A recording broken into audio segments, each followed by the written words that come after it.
तुम्हाला माहित आहे का, हळदी कुंकूचा कार्यक्रम का करतात? हळदी कुंकू ही फक्त परंपरा नसून धार्मिक, सांस्कृतिक आणि मानसिक दृष्ट्या खूप महत्वाची मानली जाते. हळदी कुंकू हे सौभाग्य आणि शक्तीचं प्रतीक आहे. हळद म्हणजे शुद्धता, आरोग्य, सकारात्मक ऊर्जा. कुंकू म्हणजे सौभाग्य, शक्ती, स्त्रीत्व. विवाहित स्त्रीने कुंकू लावणं म्हणजे देवी शक्तीचं रूप मानलं जातं.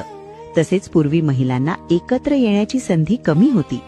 नंतर हळदी कुंकूच्या निमित्ताने स्त्रिया एकत्र येऊ लागले. त्यामुळे त्यांच्यातील मनमोकळा संवाद, सुखदुःखाची देवाणघेवाण यामुळे सामाजिक बंध मजबूत होऊ लागले.